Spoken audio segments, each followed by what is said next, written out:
안녕하세요 여러분. 100.7MHz 마포 FM에서 금요일 퇴근길을 함께하는 친환경 라디오 에코 살롱입니다.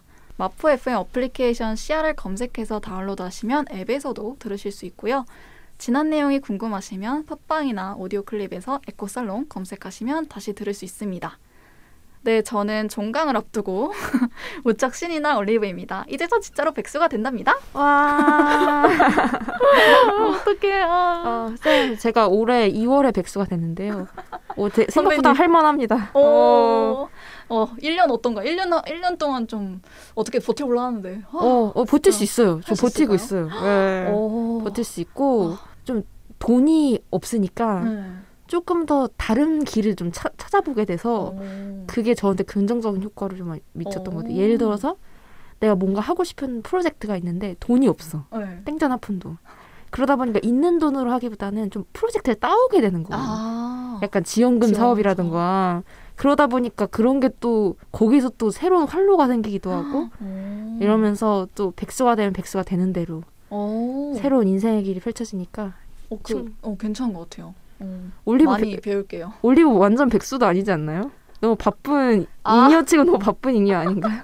에코 살롱을 한번 키워보려고요, 아주 그냥. 판을 키워보실랍니까? 야망가. 야망 담당 잘 부탁드릴게요. 저희 퀄리티가 좋다는 평이. 진짜요? 저희 지금 저기 해외에서도 청취하고 있는 청취자들과 있습니다. 네. 해외에서도요? 네, 제 친구가 미국에 사는데 열혈 청취자로 잘 듣고 있어요. 너무 감사하다. 네, 그래서 와, 해외에서도 사랑받는 에코 살롱. 네, 그렇습니다. 더 열심히 많이 하겠습니다. 열심히 하겠습니다. 땡큐. 네, 볼똥님 어떠셨나요, 한 주 동안? 저도 뭐 그냥 무탈하게 별일 없이 지내고 있고요. 지금 우리 이제 사회적 거리두기가 2단계로 좀 격상했잖아요. 그러기도 했고 저희 서점에서도 뭐 이런저런 프로그램들이 좀 종강된 게 있어가지고 좀 겸사겸사해서 저희도 좀 약간 숨고르기 시간을 갖고자 살짝 쉬어보고 있습니다. 드릴님도 숨을 고르시고 있나요? 네. 저는 뭐 새로운 소식이라면 브랜드명은 못 얘기하는데 땡땡 미트라고 뭐 그 있어요. 그 비건 냉동식품 그 뭔지 아시죠? 시리즈로 요새 나왔잖아요. 그거 뭐 함박 스테이크도 먹어보고 비건 함박도 막 비건 너겟도 먹어보고 막 이랬는데 퀄리티가 엄청 좋더라고요. 옛날에 비해서. 맞아요. 그래서 막 그거 먹어보면서 미쳤는데? 특히 비건 함박 스테이크 같은 경우는 이건 진짜 완전 똑같은 맛이 나는 거예요. 되게 신기한 그런 경험을 했어요. 근데 약간 아쉬운 거는 파뮤가 들어갔더라고요. 그게 조금 아쉬운 점? 선생님 말씀하세요. 파뮤가 들어가면 맛있는 건가요? 그 파뮤가 맛을 내는 거? 맛보다는 환경을 파괴한다고 좀 알려져 있는 작물이어가지고. 그러니까 왜 굳이 파뮤를 넣을까요? 파뮤가 비누에서도 이제 파뮤가 거의 많이 들어가는데 그 약간 고체화시키는 역할을 한다고 하더라고요. 맞아. 그래서 아마도 제 생각에 뭔가 이제 뭐 고기 같은 역할을 하려면 단단한 좀 굳어져야 되는 역할을 하는 게 아닐까? 그런 추측을 해봅니다. 그래서 초콜릿에도 쌤 파뮤가 되게 많이 들어가요. 그래서 그럴 수 있겠다. 그렇구나. 저 오늘 체담 만두 먹었거든요. 요새 엄청 핫한 만두인데 이게 통밀 만두는 이제 좀 진입장벽이 높아서 체담 만두를 먼저 먹으라고 추천을 해줘서 먹었는데 진짜 저 옛날에 먹었던 논비건이었을 때 먹었던 만두보다 맛있는 거예요. 진짜 추천드립니다, 여러분. 네. 저 만두 빚고 싶어요. 맞아요. 만두 빚는 채식분들 많으신데요. 그니까요. 그래가지고 저희 나중에 기회가 되면 같이 만두나 빚을까요? 어때요? 좋아요. 어디 집에서 모이면 되죠? 네, 숨은 고르고 혹은 맛있는 걸 먹으면서 보냈던 한 주였습니다.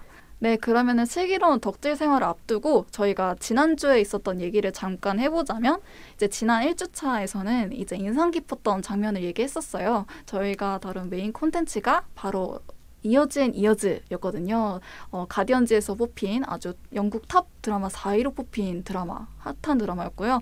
지난주에서는 이제 다가올 미래에 대한 좀 두려운 마음을 안고 그런 이야기를 나눴다면 오늘은 이제 점점 심해지는 그런 자본주의로 인한 양극화라던가 그린워싱 또 과소비를 부추기는 문화에 대해서 좀 얘기를 나눠보려고 합니다.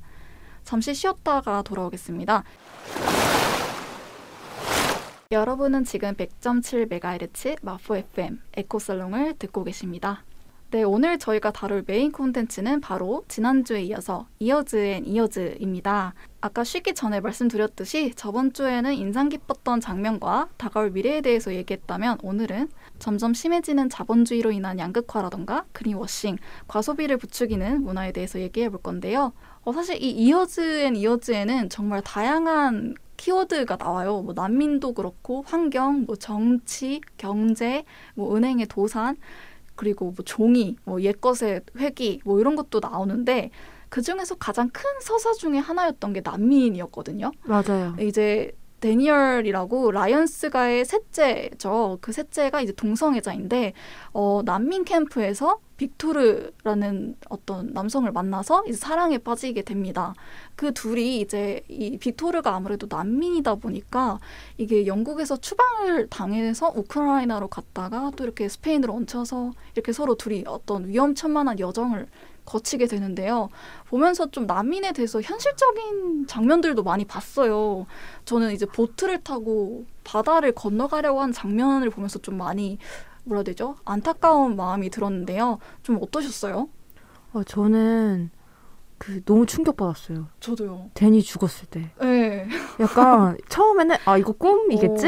약간 이렇게 생각했는데 꿈이 아니더라고요. 네네네. 저도요. 그래가 너무 충격받았고 그 가족들의 반응도 되게 현실적이었어요. 그러니까 보통 뭐 조금 너무 사람들을 선하게만 그리는 그런 드라마에서는 약간 막 아니야 너도 우리 식구야 너 우리 가족이잖아 이러면서 막 빅토르를 감싸줬을 텐데 가족들을 되게 분노를 표시하고 특히 스티븐의 경우에는 아예 난민에 대해서 미운 마음을 가지게 되잖아요. 네, 증오하게 되죠. 네, 그거 자체가 너무 슬프면서도 너무 현실적인 서사라고 좀 생각이 들더라고요.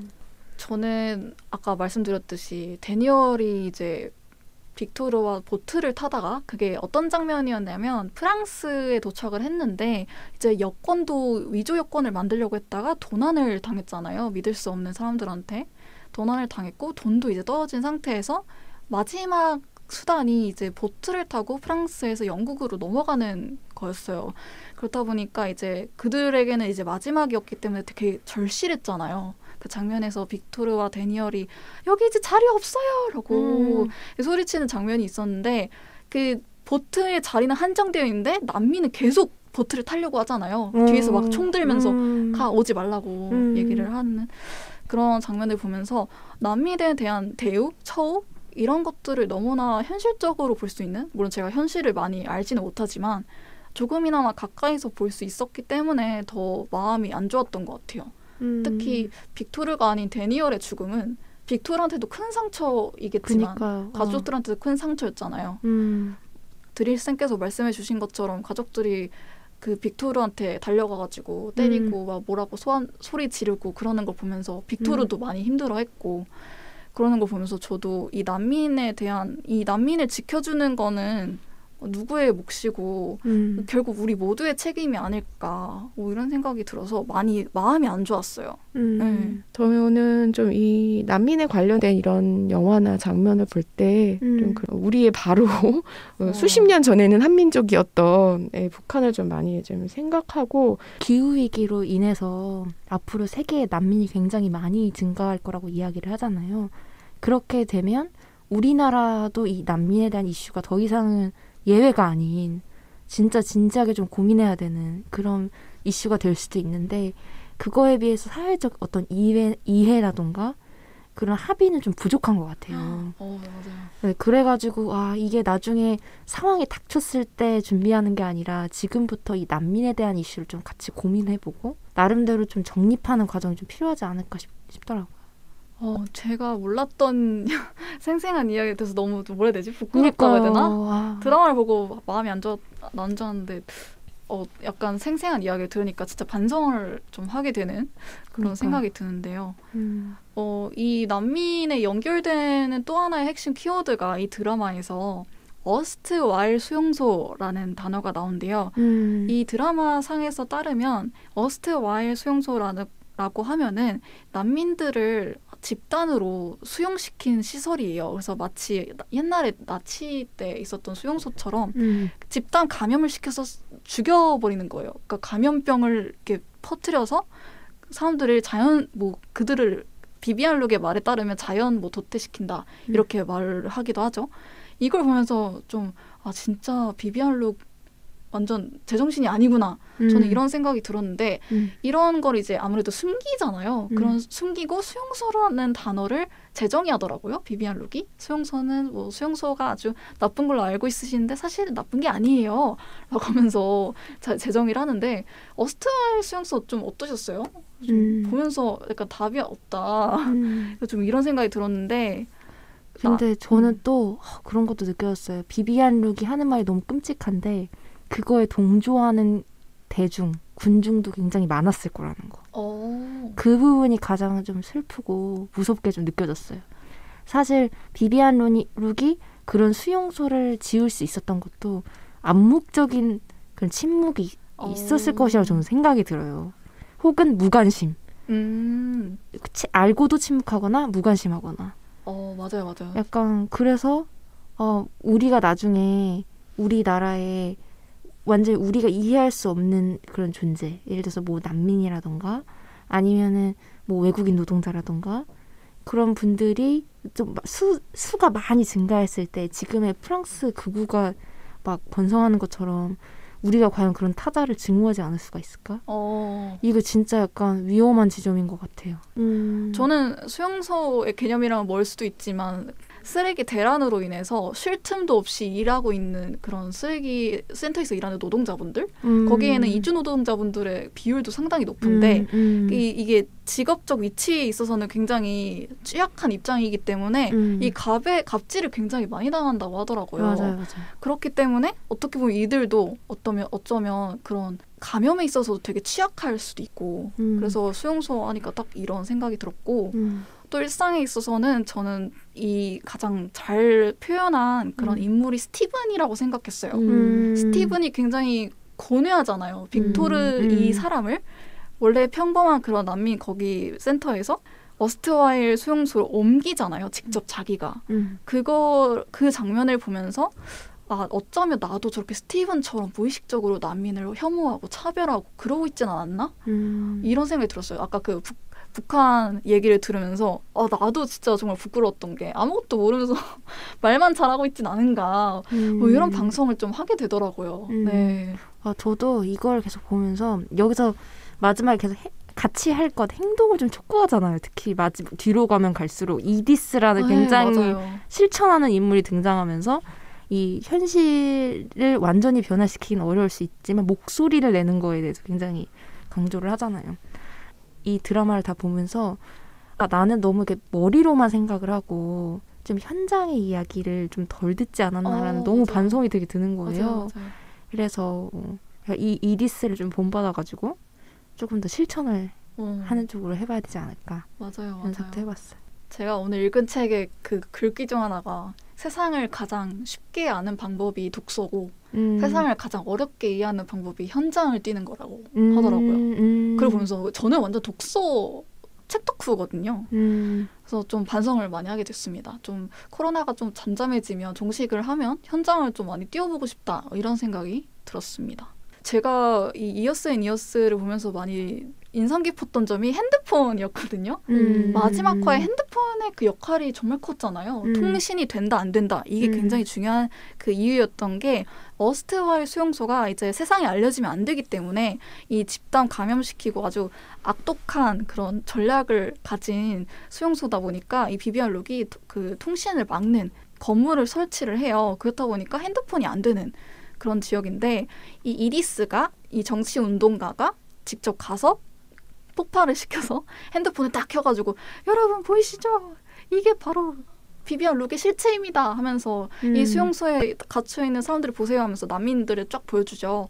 그런 거 보면서 요즘 핸드폰에 대해서 부정적인 입장을 가졌던 저의 어떤 좀 눈이 좀 탁 트였다 해야 되나요? 핸드폰이 이런 기능도 하는구나. 그러니까 사람을 해치는 게 아니라 어떻게 보면 사람을 살리는 역할도 하는구나 라는 걸 느꼈는데 이런 양면성에 대해서 좀 신기함을 느꼈어요. 여러분들도 핸드폰 별로 안 좋아하시지 않으세요? 그 올리브님 디지털 디톡스 맞아요. 하시는 이유가 뭐예요? 궁금해서. 핸드폰이 저를 잡아먹는 것 같았어요.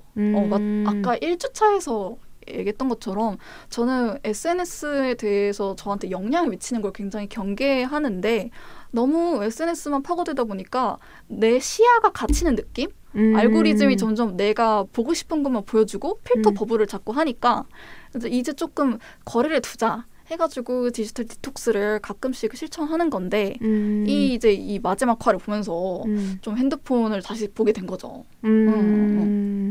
저는 진짜 웃긴데 눈이 아파가지고 나도 모르게 디지털 디톡스를 해야 되는 입장인데 여러분 눈 안 아프세요? 머리 아파요, 머리. 그쵸? 시큰거려요. 저도 이게 어쨌든 이 업무가 뭐 핸드폰뿐만이 아니라 노트북이랄지 우리가 이거 준비해도 이거 에피소드 다 보고 해야 되는 거잖아요. 문서 작성하고 이런 일들이 뭐 대부분 사무직이라든지 요즘은 많이 이런 일들을 하는데요. 눈이 아파가지고 요즘에 뭐 어떤 뭐 의식적인 이런 거를 생각할 겨를도 없이 내 몸을 위해서 조금 줄여야겠다. 저는 좀 그런 생각을 했어요. 그냥 맞아요. 이게 업무 자체가 다 온라인으로 하다 보니까 거기서 오는 딜레마가 있는 것 같아요. 저도 글을 계속 그걸 컴퓨터 작업을 하다 보면은 글을 막 쓰다 보면 자료 조사를 좀 해야 되잖아요. 인터넷 서핑을 하다 보면 어느 순간 내가 다른 곳에 와 있는 맞아요. 나 뭐 하고 있었지? 뭘 찾으려고 했지? 그리고 막 잘못해서 위키 이런 거를 자료 조사하려고 들어가다 보면 그 위키에 또 들어가고 맞아요. 파도타기 지식의 파도타기를 하게 되는 맞아요. 그래서 진짜 디지털 디톡스가 쉽지 않은 것 같아요. 요새는. 저도 이 핸드폰이 참 뭐라 해야 되지? 밀당을 해야 된다 해야 되나?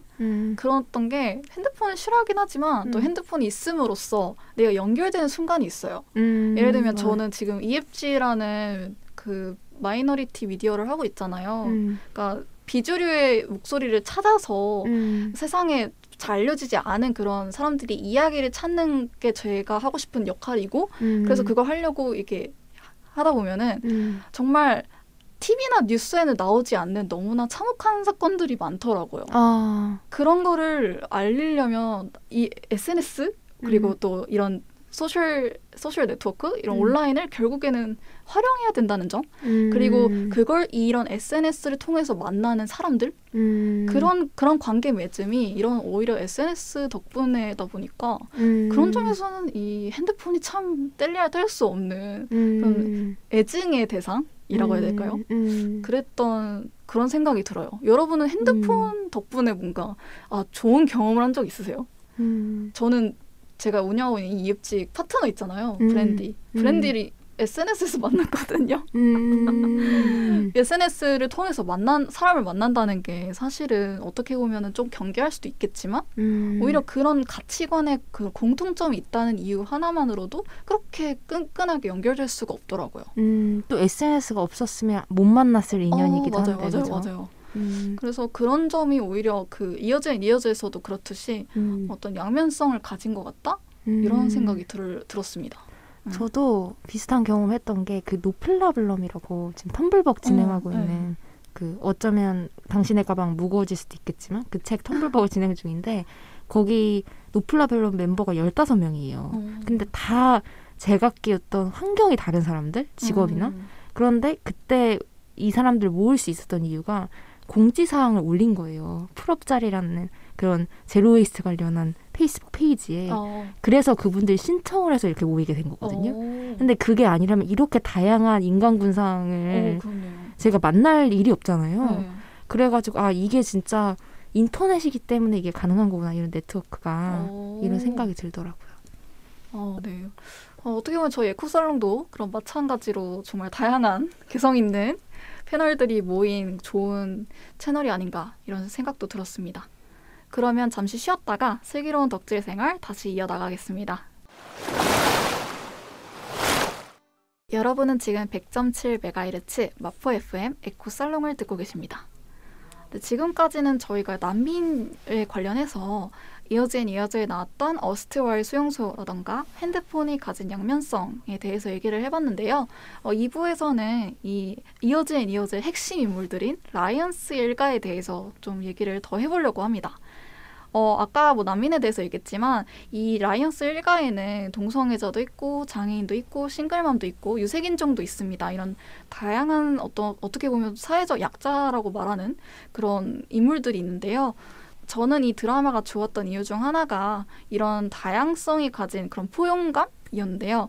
아무리 세상이 혼란스러워도 매년 뮤리얼의 집에 크리스마스에 모여서 식사를 함께 하고 또 뭐 일이 생길 때마다 가족 링크로 전화하는 그런 라이언스 가족들의 모습을 보면서 그래도 참 디스토피아라고 하지만 어떻게 보면 유토피아 느낌도 난다. 여전히 인류에게는 어떤 연대라는 그런 사랑, 이런 변하지 않는 희망과 행복이 있구나. 이런 걸 느꼈는데요. 여러분은 어떻게 라이언스일까 어떠셨어요? 너무 좋지 않으셨나요? 이 다양성에 대해서 반영하려고 했던 작가의 노력이 보여가지고 맞아요. 되게 너무 좋았어요. 맞아요. 저도 이제 그 부분이 어떤 면에서 살짝 부담이 되긴 했는데 한 가족 안에 어떻게 이렇게 너무 많은 걸 들으긴 했는데 이건 이제 이 이야기를 끌고 가기 위한 이제 장치이니까 이제 그거를 받아들인다고 한다면은 너무 좋았죠. 특히 이 사회에서 소수자의 로 인식이 되는 뭐 동성애자라든지 장애인, 유색인종, 싱글맘 다양한 계층을 이야기를 목소리를 그들 편에서 이야기하는 시선이 되게 좋았는데요. 그럼에도 불구하고 이제 이 드라마에 대한 칭찬이 너무나도 많으니까 뭔가 또 하나를 좋아요. 흠을 잡아봐도 될까요? 그럼요. 제가 느끼기에 만약 이게 10점 만점의 드라마다라고 한다면은 별점 하나 정도는 좀 빼주고 싶은 마음이 드는데요. 그건 제가 바로 아시안이기 때문에 그런 것 같아요. 맞아요. 아시안의 시선으로 바라봤던 것 같은데 여기서 그 셀레스트죠. 흑인 그 스티브의 아내인 그 셀레스트는 굉장히 개성 있고 자기 목소리가 뚜렷하고 독립적인 여성으로 나오는데 이 싱글맘의 이름이 뭐였죠? 로지의 둘째 아들이죠. 둘째 아들이고 그 남편은 나오지 않았지만 중국인과 사이에서 난 그 혼혈이에요. 사실은. 혼혈 아들인데 거기에서 나오는 그 아들이 혼혈로 얼굴이 보이지도 않고 그리고 굉장히 존재감이 적고 좀 마치 여기에 나오는 모든 이 소수자를 대표하는 이 뭐 동성애자 장애인 싱글맘들이 자기 목소리를 갖고 대변한다고 한다면 그 혼혈이고 분명히 국적은 영국인인데도 불구하고 거기서 말 한마디로 잘 못하는 어린이로 나와요. 거기서도 이제 동성이라고 해야 되네. 동성애는 아니지. 아직 어리니까. 트랜스섹슈얼인가요? 트랜스섹슈얼로 젠더 자기의 이제 남성성보다는 여성성을 이제 취향을 선호하는 아이로 나오는데 그런 모든 것들이 조금 좀 이 아이 하나에 너무 많은 것을 담고 좀 주체적이지 않은 존재로 아시아인을 그려냈다라고 저는 좀 느꼈어요. 진짜. 네, 그리고 어느 한 장면에서 정확히는 기억이 안 나는데 중국인을 약간 비하하는 듯한 그런 대사들이 좀 몇 번 나왔었거든요. 근데 아시안이라서 그랬을지도 모르겠는데 그런 부분이 그냥 불편함으로 바로 다가오더라고요. 그래서 이게 그 서구권에서 만든 이런 제작물들의 한계가 좀 아직은 있지 않나 이런 생각이 좀 들었습니다. 확실히 좀 있는 것 같아요. 그러니까 예를 들어서 흑인한테 아프리카인이라고 하면 되게 모욕적인 것처럼 동양인도 이제 중국인 약간 이렇게 하면은 조금 되게 기분이 나쁠 수 있는 그런 포인트인데 그런 거를 좀 잘 반영하지 못한 것 같아요. 여기서. 아니 그리고 대놓고 실질적으로 대사가 뭐 피그 막 이런 단어도 쓰고 무슨 어디 뭐 박물관인가 뭐 어디 뭐 이렇게 데려가면서 하여튼 조금 그 되게 대상화하는 그런 시선들이 좀 많이 느껴졌던 것 같아요. 이렇게 보니까 진짜 색다른 것 같아요. 그 1화였죠. 1화 마지막에 미국이 중국의 홍샤다오 섬에 핵미사일을 날리거든요. 그때 그 장면에 뮤리얼이 그 수지적 그 로지의 둘째 아들 수지였구나. 네, 수지 이름이 수지인 걸로 아는데 미국이 중국한테 핵미사일을 던진 거니까 이게 얘 어디로 다른 데로 데려가라 왜냐면 그 내포된 의미가 얘가 중국인이라고 생각하기 때문에 말이 나온 의미였어요. 그래서 얘 데리고 가면은 우리 뭐 보상받을 수 있다. 뭐 약간 아니면은 얘를 데리고 어디 뭐 피해라 라던가 뭐 그런 이야기였어가지고 셀레스트가 엄청 화를 내면서 뮤리한테 이 뭐라고 찌꺼리는 거야 이러면서 막 그래서 뮤리 엄청 놀랐던 장면이었는데 그런 것 같아요. 저도 사실은 이 셀레스트가 화내기 전까지는 무슨 의미인지 그 내포된 의미를 잘 몰랐는데 이게 이거 혐오 발언이구나 라는 거를 알게 되면서 나도 많이 배워야겠다 뭐 이런 생각이 좀 들었던 것 같아요. 그 중국인이라는 말 자체도 이 아이는 중국인이 아니잖아요. 전혀 아닌데 영국인이죠. 영국인이죠. 근데 뮤리얼은 그렇게 생각을 했다는 게 뮤리얼의 어떤 캐릭터성을 또 보여주는 그런 대사였죠. 어떻게 보면. 하고 또 이제 데니얼의 이야기도 빼놓을 수 없죠. 사실 저는 조금 놀랐던 게 이게 2019년부터 시작하는 드라마인데 데니얼이 굉장히 사회적으로 동성애를 하는 데 있어서 거리낌이 없는 환경이었잖아요. 네네. 2019년이죠. 맞죠? 네네, 맞아요. 환경. 네. 그걸 보면서 되게 좀 새롭다? 해야 되나? 저희 한국에서는 아직은 자리 잡지 않은 문화였기 때문에 보면서 많은 생각이 들었는데 어떠셨어요, 데니얼? 데니얼과 렐프의 관계 그리고 데니얼과 또 빅토르였죠? 좀 따뜻했어요. 그 빅토르에게 대하는 뮤리얼의 태도도 그렇고 그리고 데니얼과 빅토르의 관계에 대해서 가족들도 그렇고 물론 사회에서도 파티를 거리낌 없이 즐기는 걸 보면서 우리나라도 빨리 좀 돼야 되지 않나? 맞아요. 네. 간단하게 또 설명을 드리면 듣는 분들을 위해서 데니얼, 렐프, 빅토르 이렇게 삼각관계인데요. 데니엘 첫째 남편이 렐프예요. 네. 근데 유부남 상태에서 불같은 사랑을 빅토르한테 빠져가지고 이제 약혼을 하게 됩니다. 이제 그쵸. 이혼을 하고. 이거 좀 웃긴 얘기인데 그 빅토르가 너무 매력적이어가지고. 그니까요. 그 눈만 보면 다 사랑에 빠질 것 같아 정말. 저 그렇지 않아요? 빅토르 보면서 저런 남자라면은 갈만하지. 스페인까지. 그러게. 약간 보트 탈만하지. 저런 사람이라면. 와 진짜 눈이 참 좀 신비롭다 이런 생각 들었는데 전쟁이라는 어떤 큰 키워드가 데니얼에게 어떤 선택의 결단을 내리게 한 건가? 이런 생각이 들었어요. 그러니까 핵미사일을 날려서 사이렌이 울리니까 이제 세상이 끝났구나 이런 생각을 하니까 이제 데니얼이 못 해봤던 거 해야겠다 이런 생각이 들었나 봐요. 그래서 렐프를 이제 떠나보내고 이렇게 했는데 그런 면에서 동성애자의 시선도 엿볼 수 있어서 좋았고 또 로지도 있죠. 로지 싱글맘인데 사실 로지의 서사가 저는 많이 못 봤던 것 같아요. 아무래도 이 4남매 중에서 로지가 가장 드문드문 나오지 않았나? 오히려 셀레스트보다 덜 나왔던 것 같아서 조금 아쉬웠어요. 그 비비안 룩을 지지하는 그냥 대상 중 하나라고 좀 생각할 정도로 이제 마지막 화에 로지의 활약이 나오죠. 예를 들어서 어떤 게 좀 기억에 남으셨어요? 올리브쌤은? 저 같은 경우는 이제 마지막 화에 이디스가 어스트와일에서 폭파시키고 이제 핸드폰으로 송수를 하고 있었을 때 로지는 그 동시에 자기 동네에 있었던 펜스 이거를 자기가 직접 그 수지와 함께 운전을 해서 그 펜스를 둘이 받아버리죠. 이게 왜 그랬냐면 자기가 장애인이라는 이유로 그 검문에 서 있었던 어떤 군인인가요? 경찰이 굉장히 무시를 할 수 있으면 해봐 라고 또 성적 희롱도 했었던 것 같아요. 네. 좀 진짜 이상한 말이었는데 그걸 보면서 로지가 할머니한테 전화를 하잖아요. 뮤리한테. 할머니 저희가 잘못한 거 맞아요. 다 저희 탓이에요.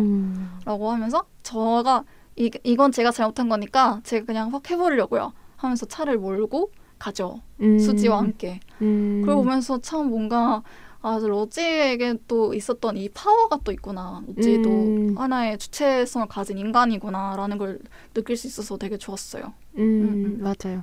그리고 좀 나름대로 뭐 아까 얘기했던 그 동양인 캐릭터를 잘 반영하지 못한 면은 있지만 나름대로 어떤 고정관념에 따라서 어떤 캐릭터를 다루지 않으려고 노력한 흔적은 조금 보이는 것 같아요. 예를 들어서 좀 다들 좀 개성이 있다 해야 되나? 셀레스트도 뭐 전형적인 어떤 흑인 여성의 어떤 캐릭터로 다루지 않고 좀 독특한 개성이 있는 어떤 하나의 개체로서 다룬 거라던가 로지도 흔히 그런 불편한 묘사 있잖아요. 맞아요. 장애인이라고 해서 그냥 평범한 사람인데 그 사람에 대해서 괜히 막 가엾은 존재로 자꾸 다루려는 그런 불편한 시선들이 있는데 그냥 평범하게 그냥 살아가는 맞아요. 한 명의 그런 사람으로 그려가지고 그 부분이 저는 좀 좋았어요. 캐릭터 저도요. 해석이. 네. 저도 로지가 되게 좋았던 게 첫 화에서 데이트 그 남성 처음 본 남성한테 누구예요? 뭐 난 이런 사람이고 난 저 사람이고 그러면 이제 저희 통선명도 나왔으니까 이제 저한테 데이트 신청하세요. 라고 하면서 되게 발랄하게 대화를 주도하잖아요. 그러면서 진짜 매력있다. 맞아요. 휠체어라는 그런 어떤 특정한 물체 때문에 어떻게 보면 내가 그동안 뭔가 잘못 보고 있진 않았나? 이런 생각이 들어서 되게 매력적이었고 셀레스트도 진짜 매력적이었어요. 셀레스트와 배선이의 케미도 좀 저는 인상 깊었는데요. 배선이요? 네. 트랜스 휴먼 딸. 네. 그렇구나. 네, 배선이가 이제 청취자 여러분들 모르실까 말씀드리자면 스티븐의 첫째 딸이고요. 트랜스 휴먼이 되겠다고 고백을 했다가 부모님을 깜짝 놀라게 했던 그런 친구인데, 그러니까 아직 둘째는 많이 나오지 않았지만 배선이와 셀레스트의 관계도 참 좋았어요. 지금 족보를 한 번 더 설명을 드리자면 아주 큰할머니가 있고 그 큰할머니의 손자들이 뭐 넷째까지 있죠. 그쵸. 넷째까지 있는데 그중에 첫째가 스티븐이고 스티븐이 셀레스트라는 어떤 흑인 여성과 결혼해서 이제 아이들을 낳았는데 그 아이 중 하나가 배선이입니다. 그렇죠. 이 드라마를 보시면 아실 건데 네 맞습니다. 그래서 셀레스트랑 배선이가 처음에는 굉장히 말렸잖아요. 배선이가 트랜스 휴먼이 되겠다고 했을 때 굉장히 거부를 하고 반대를 했고 저 필터 다 없애버릴 거야. 뭐 핸드폰 차단 이렇게 했지만 나중에 가서는 그런 배선이가 신나서 막 설명해주고 막 이런 걸 또 유수임이 보잖아요. 그런 걸 보면서 조금 인상이 깊었던 것 같아요. 이런 관계도 참 멋지다. 서로를 이해해주고 배려해주는 그런 모습. 셀레스트 되게 오픈된 사람인 것 같아요. 그러니까 왜냐면은 예를 들어서 뭐 배선이의 어떤 트랜스 휴먼을 받아들인 그것도 그렇고 그 남편이 스티븐도 저라면은 그냥 머리를 콩 한 대 박아주고 싶을 정도로 아주 열받는 행동을 많이 하는데 그걸 되게 사랑으로 포용하려는 그런 모습을 많이 보이거든요. 그래서 약간 도도해 보이지만 굉장히 속은 여리고 따뜻했던 그런 캐릭터입니다. 스티븐 말하잖아요. 그 인물들이 스티븐한테 야 셀레스트는 너한테는 과분한 존재야 라고 그 말 그대로 셀레스트는 뮤리얼한테 있어서도 베서니한테 있어서도 그러니까 할머니 그리고 딸 모두에게 정말 사랑받아 마땅한 인물이었습니다. 그 스티븐이 이제 집을 나가게 되면서 뮤리얼을 이제 전적으로 이렇게 뭐라 해야 되죠? 같이 살고 또 뮤리얼을 이렇게 보살피는 그런 건데 그러니까 서구 사회가 굉장히 개인주의가 이제 존중받는 사회인데도 뮤리얼과 셀레스트가 서로를 의지하면서 살아가는 그런 장면이 되게 좋았어요. 그러니까 좀 제 고정관념을 깨트리는? 저는 당연히 셀레스트가 나갈 줄 알고 나간다거나 아니면 혼자 독립적인 뭔가를 할 줄 알았는데 막 뮤리얼이 그 가족 사남매 모두 다 못 온다 할 때 셀레스트가 와가지고 같이 식사도 하고 맞아요. 그러는 거 보면서 좀 셀레스트가 많은 면에 있어서 또 케미 있는 인물이지 않았나 이런 생각이 들었습니다. 또 기억나는 케미가 있으신가요? 인물이라던가? 저는 케미는 아니고 스티븐 캐릭터가 너무 진짜 입체적이죠. 진짜 입체적인 그 다이너믹한 맞아요. 네, 라이프를 보여줬죠. 그러니까 이 스티븐은 다시 한번 설명드리면 여기에 첫째 형제 4형제 중에 첫째인데 아주 찌질함을 이렇게 꽁꽁 모아놓은 것 같은 그런 인물이에요. 근데 배우가 너무 연기를 맞아요. 찌질하고 약간 사람 열받게 만드는 연기를 너무 잘해가지고 약간 너무 몰입하면서 봤는데 원래는 잘 나가는 어떤 금융인이다가 쫄딱 망하고 이제 막 여러 택배 배달 일도 하고 굉장히 바쁘게 살다가 바람을 피워요. 바람을 피우고 막 중간에 막 동생의 애인이었던 빅토르도 난민 수용소로 막 보내고 막 온갖 그런 짓을 저지르는데 그 안에서도 나름 가장의 고충과 내면의 갈등과 이런 굉장히 복잡한 면모를 이렇게 보여주는 인물이거든요. 근데 대체적으로 약간 민폐 캐릭터가 아니냐라는 말이 많은 인물이긴 하죠. 혹시 이 스티븐 다들 어떻게 보셨어요? 저는 스티븐을 보면서 뭔가 너무 입체적이다. 공감이 가서 더 좀 뭐라 해야 되지? 불편하다. 이런 생각이 들었어요. 그러니까 너무 나라도 저랬을 것 같아. 약간 외도는 아니고요. 외도는 아니고 그 이제 마지막에 빅토르를 난민 수용소로 보내잖아요. 어스트월 수용소로 보내잖아요. 왜냐면 빅토르와 데니얼이 있었기 때문에 데니얼이 죽었고 그래서 저라도 참 이게 참 그러니까 용서라는 게 참 쉽지 않은 것 같아요. 좀 쉽지 않았을 것 같아요. 그래서 스티븐의 흑화라고 해야 되나요? 흑화가 참 입체적으로 참 좀 자연스럽게 와닿았었고 결국에는 스티븐이 이제 총을 구하잖아요. 자결을 하려고. 그래서 셀레스트가 그걸 막으면서 하지 말라고 하지만 또 스티븐은 이렇게 막 비명을 지르면서 나는 너무 답이 없다 하면서 막 자결을 하려고 하는데 다시 또 이제 멈추죠. 그것도 현실적이었어요. 되게 보통 이제 총을 막 바닥에다 쏜다던가 막 이렇게 막 하늘로 쏜다던가 하면서 막 고도를 이렇게 치솟는데 그냥 내리더라고요. 그러면서 역시 평범한 소시민은 그래서 또 공감이 좀 많이 갔고 이 미워할래야 미워할 수 없는 그런 캐릭터였어요. 저한테는. 어떠셨어요, 볼똥쌤은? 저도 되게 비슷한 생각으로 많이 봤던 것 같아요. 그래서 가장 좀 현실적이지 않나 그런 생각을 맞아. 하면서 되게 봤어요. 그 반바지를 계속 입고 등장하잖아요. 그게 너무 찌질한 찌질미를 더해주는 거예요. 그리고 이게 중간에 이게 바람 피고 집에서 쫓겨나가지고 짐을 막 이렇게 들고 자전거에 타려고 노력하다가 이제 안 되는 그런 부분이 있는데 그게 반바지와 함께 시너지 효과를 일으켜가지고 이제 더 약간 소시민적인 약간 때로는 좀 약간 찌질하지만 좀 웃기고 막 이런 면모를 좀 많이 보여줬던 것 같아요. 맞아요.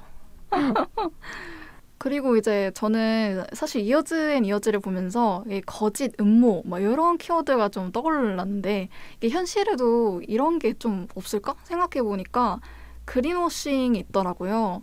이게 그린워싱이 기업이 뭐 실제로는 친환경이다라고 말하지만 사실은 이제 친환경이 아니라 악영향을 미치는 제품 이런 건데 이것도 어떻게 보면 거짓이고 그래서 최근에는 친환경이라 표시되어 있던 이런 주방 세제가 445개였나요? 그게 알고 보니 발암물질이 있는 제품이었다라고 하더라고요. 그래서 이런 걸 보면서 뭘 믿어야 되나? 뭐 이런 생각이 들었는데 그러니까 이런 거짓된 어떤 우리가 정말 잘 알아봐야 되는 것들이지만 알기가 어려운 그런 게 분명 있는 것 같아요. 맞아요. 어떤 경험이 혹시 있으신가요? 정부부터 이미 그린워싱을 하고 있죠. 맞아요. 저희의 정부가 그린워싱을 이끌어 가시는 선도자 아니겠습니까? 맞아요. 이번에 뭐 그린뉴딜 정책도 그렇고 눈 가리고 아웅 정책 열고 보면은 그냥 기업의 어떤 친환경 브랜딩을 좀 도와주는 그런 역할을 하고 있잖아요. 약간 정부부터가. 좀 최근에 기억에 남았던 에피소드 중 하나가 최근에 땡땡 리아라는 프랜차이즈 햄버거에서 그 최근에 출시된 제품이 채식버거예요. 그 이름이 스위트 어썸버거였나 그거였는데 그게 저는 당연히 이제 뭐 채식이니까 당연히 사서 먹었는데 이게 알고 보니까 그 거대한 착취를 하는 그런 땡땡 그 이제 커피로 유명한 브랜드인데요. 거기서 이제 다 연결되어 있는 구조더라고요. 알고 보니까 어미소를 그 우유를 얻으려고 어미소를 착취하는 기업에서 비건 제품을 만들고 있는 거예요.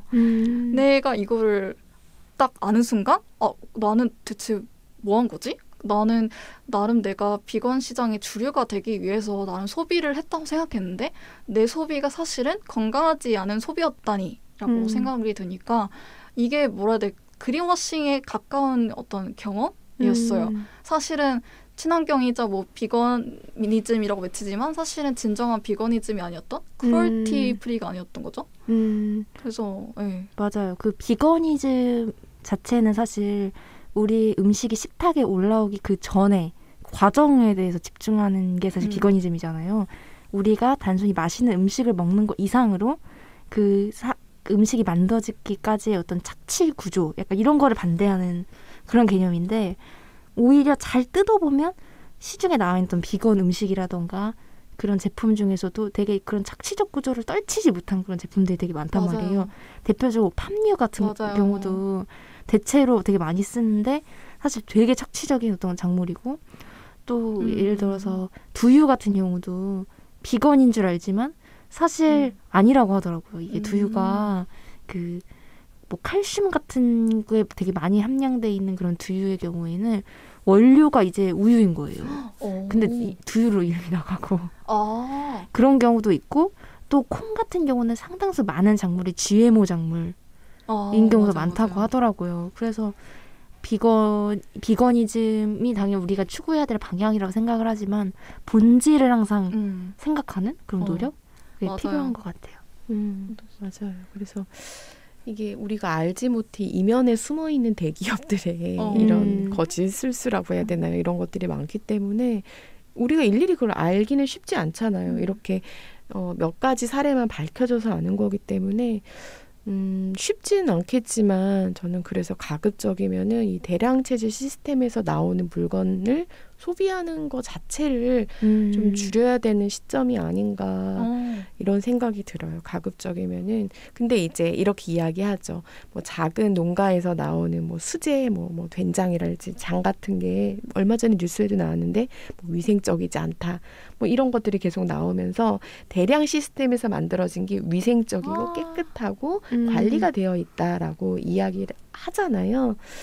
근데 이제 그런 것들을 소비자들이 뉴스를 잘 선별해야 될 것 같고 맞아요. 대량 시스템을 오히려 역으로 조금 이렇게 한 번쯤은 생각해보고 구매를 하고 소비 자체를 줄이는 게 지금 시점에는 조금 맞긴 한 것 같아요. 근데 너무 어려운 일이죠. 저희 자체가 어릴 때부터 이 소비로 길들여진 존재여서 아무튼 그런 시점인 것 같습니다. 네, 우리가 아무래도 소비 주체니까 이런 거에 대해서는 좀 책임감을 가지고 좀 더 건강한 소비를 하기 위해서 노력해야 된다는 생각이 듭니다. 그럼 슬기로운 덕질 생활은 여기서 마무리하고요. 잠시 후에 에코 서머리로 돌아오겠습니다. 여러분은 지금 100.7MHz 마포 FM 에코 살롱을 듣고 계십니다. 이제 오늘의 마지막 코너 에코 서머리만을 남겨두고 있는데요. 네, 각자 한 줄평 남겨볼까요? 저 벌동은요. 비비안 룩이 너무 인상적이었는데 맨 처음부터 나오는데 이스라엘 팔레스타인 정세에 대해 물어볼 때 I don't give a F 이렇게 이야기를 하죠. 근데 저는 이 한 문장이야말로 이 세계의 불행이 어떻게 시작되는지 나타내는 문장이라고 좀 생각을 해요. 나 관심 없어. 여기서부터 시작이 되는 것 같아서요. 좀 이와는 반대로 I do care 라고 말하는 것으로 좀 해결책을 찾아보는 시각을 갖고 싶습니다. 벌똥님의 첫 영어 한 줄평 아닌가요? 그러게요. 좋습니다. 네, 저는 자연에서 다양한 작물이 자라는 밭이 건강하듯이 우리 사회도 다양한 사회가 건강한 사회라고 생각을 해요. 그래서 우리의 이런 어두운 사회가 나아갈 수 있는 길은 다양성이 있다. 이렇게 마무리하겠습니다. 저는 예전에는 기술의 발달이 세상을 바꿀 것이다 라고 생각을 했었는데 이 드라마를 보고 어쩌면 세상을 바꾸는 건 굉장히 단순하고 고전적인 그런 정치가 아닐까? 이런 벌떡님과 비슷한 그런 생각이 들었습니다. 네, 그러면 이제 에코살롱 아쉽지만 이제 인사드리려고 합니다. 다음 주부터 2주 동안 저희가 다룰 콘텐츠는 바로 타오르는 여인의 추상입니다. 네, 많은 관심 부탁드릴게요. 저희는 벌똥, 함드릴, 올리브였습니다. 청취자 여러분, 남은 한 주도 들숨날숨에 에코하시길 바랄게요. 안녕. 안녕.